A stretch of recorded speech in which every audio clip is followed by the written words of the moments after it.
A graça e a paz do Senhor Jesus a todos. Bom dia. Que bom estar com os irmãos novamente.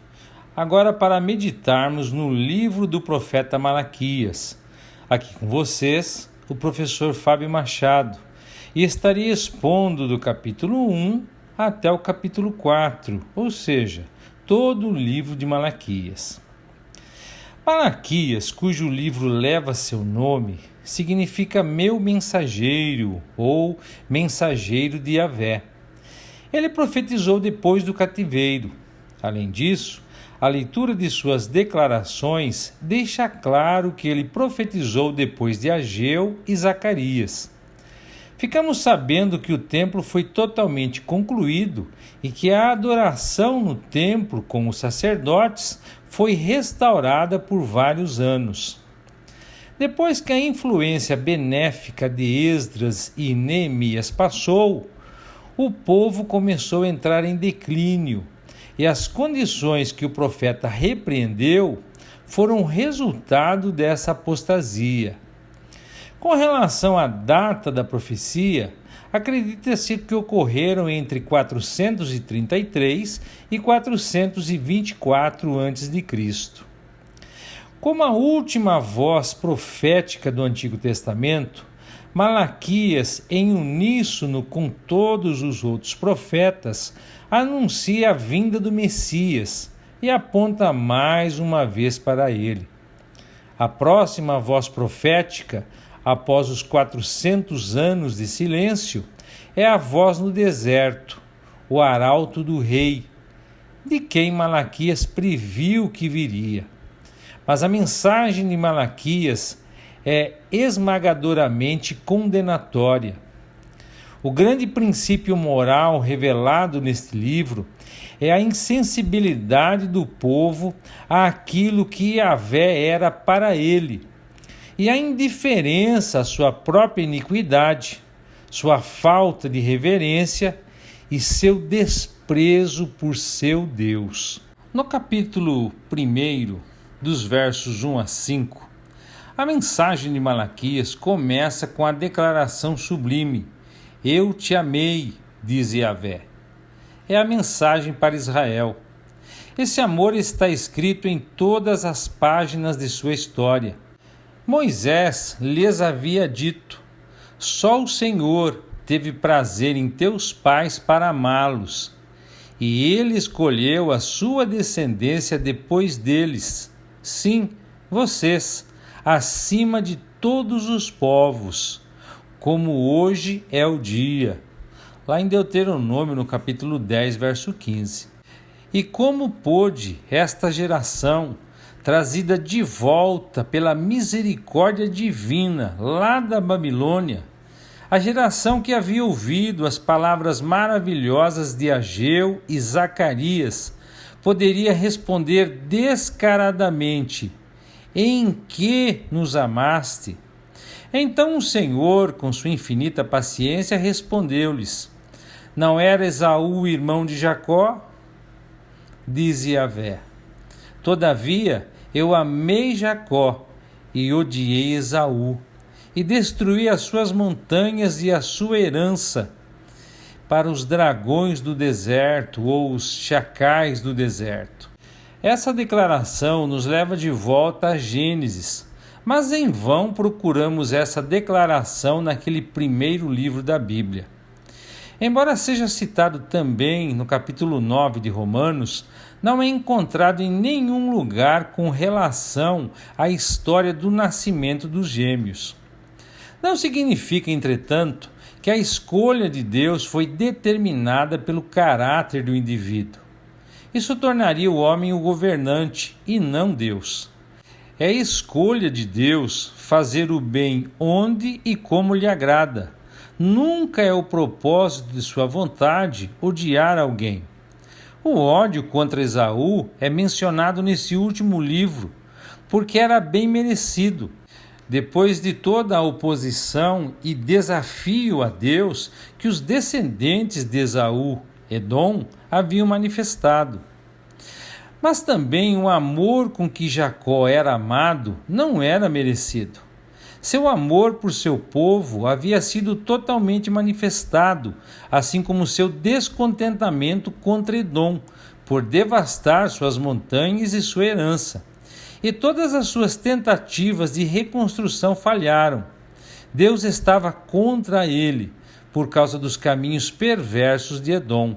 No capítulo 1, ainda dos versos 6 ao 14, os sacerdotes, os líderes religiosos do povo, são descritos primeiro em seus maus caminhos e repreendidos.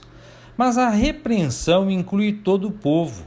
O Senhor chamou Israel para ser seu filho primogênito e, portanto, nacionalmente, ele é o pai deles. Ele é o Senhor, e Israel foi chamado para ser seu servo. Mas eles não o honraram como um filho deve honrar o pai, através de sua obediência. Eles não o temiam, mas desprezavam seu nome. Essa acusação gerou do lado dos sacerdotes outra declaração descarada, o resultado de sua hipócrita justiça própria. Eles responderam exigindo prova da acusação, dizendo: em que nós desprezamos o teu nome? Pareciam endurecidos em suas consciências, embora mantivessem as aparências externas. Outra acusação segue, a acusação de que eles ofereciam pão imundo, o que trouxe rapidamente a réplica: em que te contaminamos? Eles haviam considerado a mesa do Senhor desprezível. Em vez de oferecerem sobre o altar o que havia de melhor, conforme exigido pela lei, eles mostraram seu desprezo, trazendo animais cegos, coxos e enfermos, algo que nunca teriam feito a um governador terreno. Eles haviam tratado o Senhor dos Exércitos de maneira vergonhosa em sua adoração. Sob tais condições, mesmo que orassem a ele para ser gracioso, ele porventura ouviria suas orações? É claro que não. O Senhor declara que seria mais proveitoso se eles fechassem essas portas. Ele diz: se houvesse uma pessoa entre vós que fechasse as portas do templo e não mais acendessem o fogo sobre o altar em vão. Em outras palavras, ele deseja que toda adoração externa seja interrompida. Não tenho prazer em ti, diz o Senhor, nem aceitarei uma oferta da tua mão. O próximo verso, o 11, é uma profecia. É verdade que o nome do Senhor é conhecido entre as nações, mas nenhum incenso, sacrifício ou oferta está relacionado com a adoração do Senhor na igreja verdadeira. Mas será diferente durante a era vindoura, o milênio. Os últimos capítulos de Ezequiel revelam o fato de que, com a adoração milenar no templo milenar, incenso e ofertas estão conectados. A profecia do 11º versículo será cumprida durante o milênio. Agora, seu nome não é universalmente grande entre os gentios, mas será muito diferente quando o Senhor Jesus Cristo voltar. No capítulo 2, os versos 1 a 9, no segundo capítulo, os sacerdotes são novamente abordados. Se eles não ouvissem, não levassem a sério, se suas consciências não fossem despertadas para dar glória ao nome do Senhor, ele amaldiçoaria suas bênçãos. Sim, aliás, eles já haviam sido amaldiçoados. Ele os puniria severamente por seu desprezo. Então Levi e a aliança com ele são especialmente mencionados por conta de sua fidelidade. Mas que contraste entre Levi e os sacerdotes nos dias de Malaquias, pois os lábios dos sacerdotes deveriam manter o conhecimento e o povo deveria aprender a instrução da lei através deles, pois eles eram os mensageiros do Senhor dos Exércitos. Essa era a vocação do sacerdote, mas eles haviam saído do caminho. Eles fizeram com que muitos tropeçassem na lei. eles haviam corrompido a aliança de Levi. Portanto, o Senhor os tornara desprezíveis e vis perante todo o povo. Nos versos 10 a 17 do capítulo 2, os sacerdotes eram corruptos e com seu mau exemplo, o povo também era corrupto. É o profeta quem fala no verso 10. O único pai era Yahvé, com quem a nação mantinha uma relação de aliança. Eles tinham um pai e eram um como nação. Profanando essa aliança, eles agiram traiçoeiramente cada homem contra seu irmão. A abominação na vida social, pela qual a aliança foi profanada e a santidade do Senhor ultrajada, foi o casamento deles com as filhas dos pagãos. Eles haviam abandonado suas próprias esposas israelitas para entrarem nessas alianças profanas. Os israelitas agiram sem fé para com seus irmãos, tanto quando contraíram casamento com mulheres pagãs, quanto quando repudiaram suas esposas legítimas, e assim profanaram o pacto dos pais, isto é, o pacto que Yahvé fez com seus pais, quando ele os escolheu para que fossem um povo separado. Aqueles que haviam feito isso certamente seriam eliminados.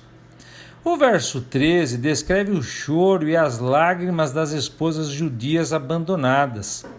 É a mesma condição, só que pior, da que está registrada em Esdras e Neemias. Tudo isso era uma abominação para o Senhor.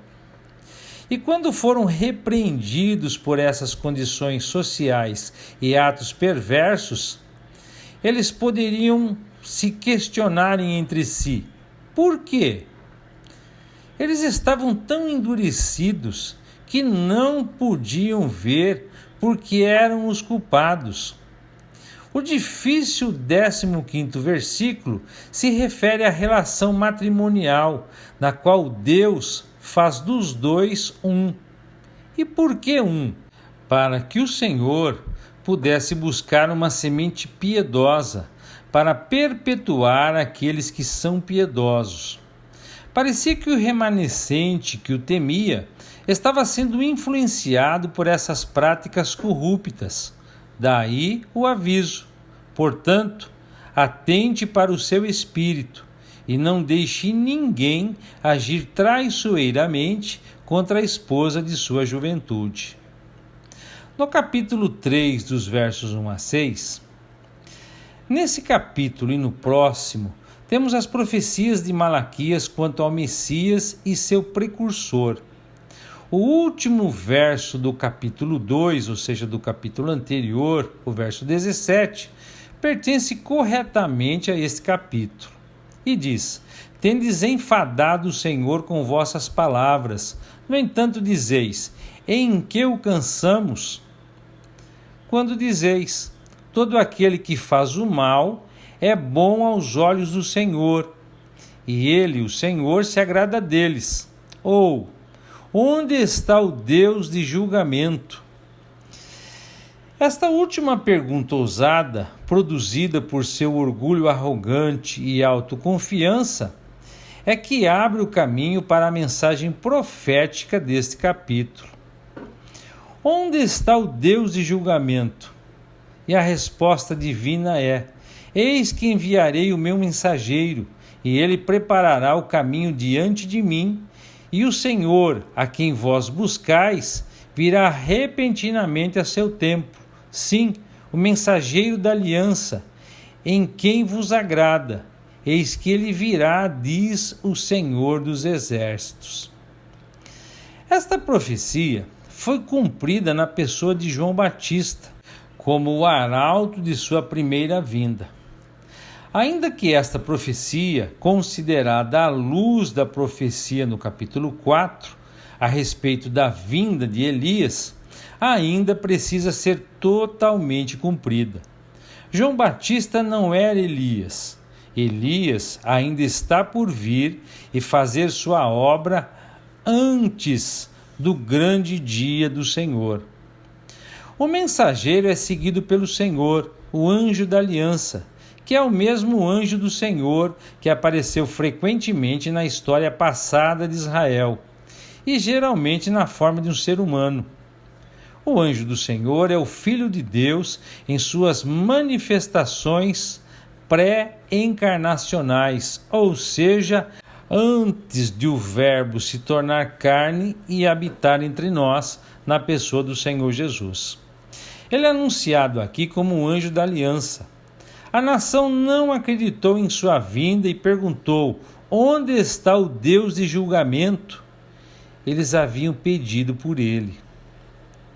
Que houve um cumprimento parcial desta profecia quando nosso Senhor, o Messias de Israel, veio inesperadamente ao templo, não deve ser esquecido. Mas que foi o cumprimento total dessas palavras não é verdade. Isso será realizado no dia de seu retorno, precedido por outro mensageiro. Sua pergunta, onde está o Deus de julgamento, será então totalmente respondida. E o que será, lemos nos próximos 2 versículos. Ele purificará a nação da escória, começando pelos filhos de Levi. É o mesmo que em Zacarias 13, verso 9. João Batista também anunciou o mesmo, quando testemunhou inspirado a purificação da eira e da queima da palha com fogo inextinguível, conforme narrado no capítulo 3, verso 12 de Mateus. Ele ali se referiu não à primeira vinda de Cristo, mas à sua segunda vinda. Como resultado desse julgamento reservado para a nação, quando os feiticeiros, adúlteros, falsos juradores e os opressores serão tratados, lemos no 4º verso: então será a oferta de Judá e Jerusalém agradável ao Senhor, como nos dias antigos e como nos primeiros anos. Dos versos 7 a 12 do capítulo 3, outra repreensão é administrada. Eles sempre foram um povo obstinado, nunca obediente às suas ordenanças. Seu gracioso chamado para retornar a ele e a promessa de que ele retornará a eles é respondida por em que voltaremos ou em que tornaremos. Eles haviam roubado a Deus, pois os dízimos e ofertas que ele exigiu na aliança da lei foram retidos. Por causa disso, faltava a bênção e a maldição pairava sobre a nação. Em seguida, segue uma ordem de trazer todos os dízimos para a casa do tesouro e o desafio de prová-lo, com a certeza de bênçãos abundantes. E aqui eu quero abrir um parênteses. É estranho que mesmo aqueles que têm um bom conhecimento da verdade recorram a este versículo e afirmem que ele é obrigatório e deve ser praticado entre os crentes. E eu quero citar aqui 2 motivos para minha afirmação. Primeiro, porque é uma ignorância escriturística relacionar o dízimo à lei.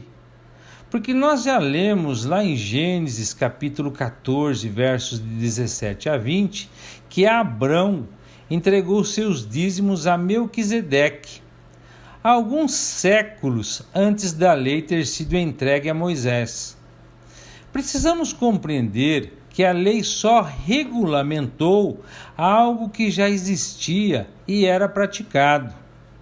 E segundo, a verdadeira doação cristã, como tudo mais na vida e serviço de um verdadeiro cristão, deve ser feita não por lei, mas pela graça. Pois, como diz o apóstolo Paulo, Deus é o que opera em vós tanto o querer como o realizar, segundo o poder que em vós opera, ou seja, sob a direção do Espírito Santo. Então não pode ser algo obrigatório, mas voluntário.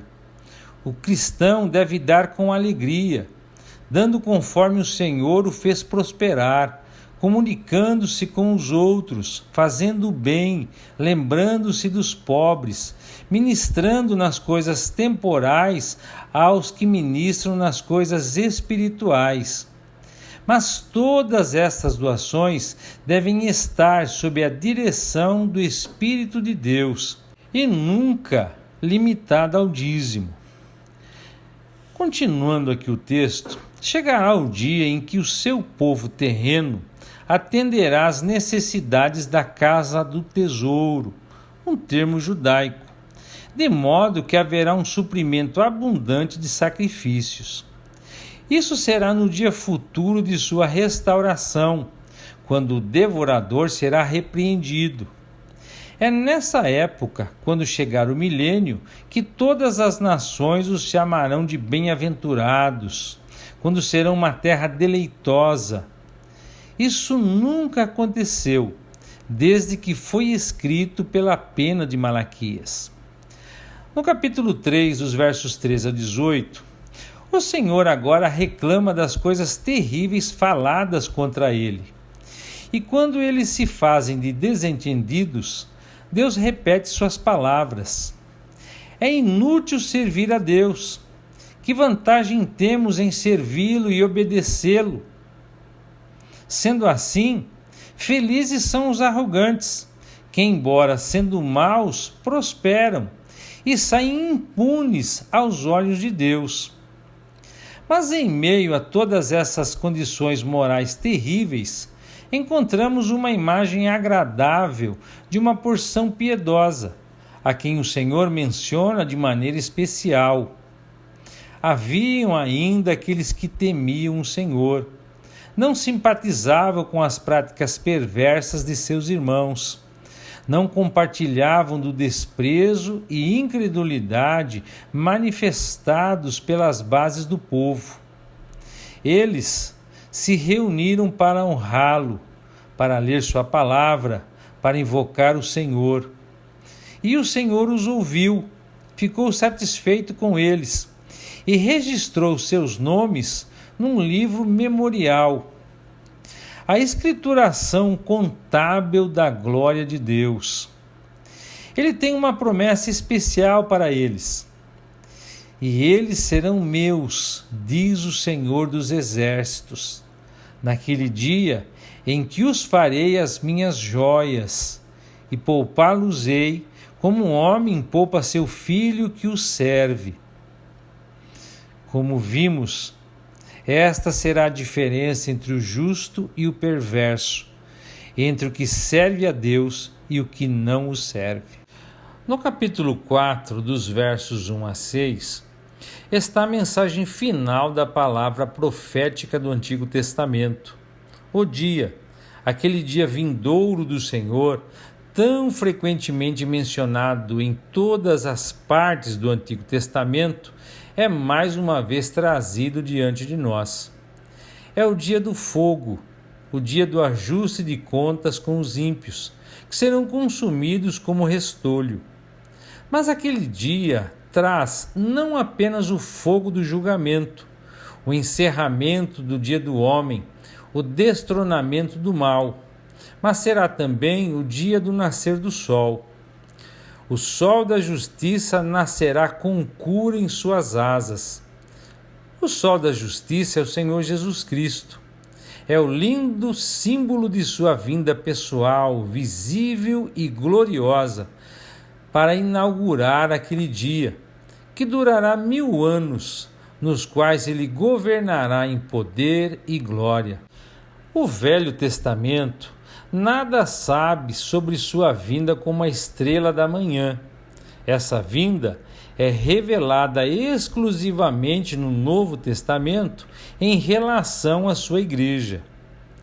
A estrela da manhã precede o nascer do sol. Mesmo assim, antes que esse dia chegue, antes da grande tribulação com a ira derramada, o Senhor Jesus vem para os seus santos como a estrela da manhã. A igreja não espera pelo nascer do sol, mas pelo nascer da estrela da manhã. Quando o sol da justiça surgir, ele trará cura e bênção.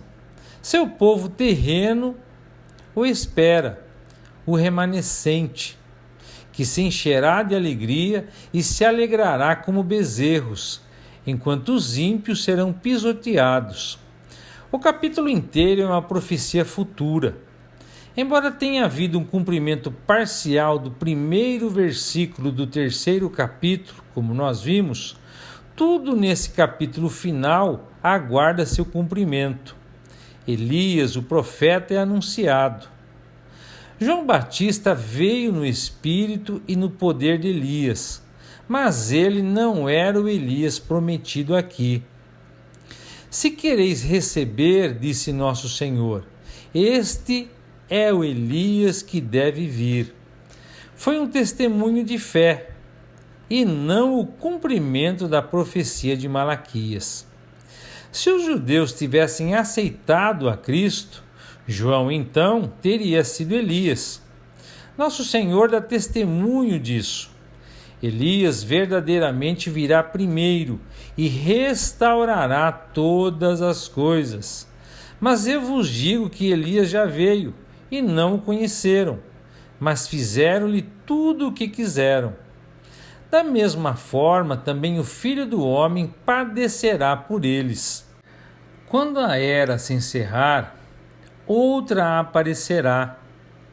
O Elias, anunciado por Malaquias, virá e fará sua obra de restauração entre o povo de Israel antes da vinda do grande e terrível dia do Senhor. O encerramento da palavra profética do Antigo Testamento é majestosamente solene. O testemunho final em Malaquias fala que Elias deve vir e pregar o arrependimento, como João Batista fez na primeira vinda de Cristo. E a menos que os judeus o escutem e se voltem para o Senhor, eles serão destruídos e participarão daquela maldição eterna que cairá sobre os ímpios no dia do julgamento. É assim, amados, concluímos o livro do profeta Malaquias e a exposição de hoje. E eu queria considerar com os irmãos algo muito relevante para as nossas vidas. Constantemente lemos nas Escrituras a respeito dos remanescentes, aqueles que permanecem fiéis a Deus apesar das circunstâncias. Tal remanescente de pessoas piedosas existia nos dias de Malaquias. E quando eles dormiram no Senhor, outros tomaram seus lugares. O Senhor sempre preservou uma semente piedosa em cada geração durante os 400 anos de silêncio. E quando esse silêncio foi quebrado pela mensagem do anjo ao sacerdote Zacarias, vemos tal remanescente no limiar do Novo Testamento.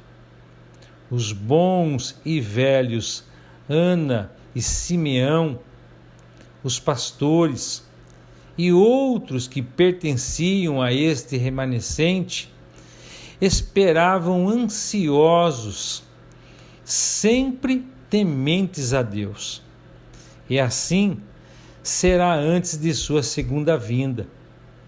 Um remanescente semelhante estará então na terra, aguardando o seu glorioso retorno. Que o Eterno os abençoe e até a próxima, se Deus quiser.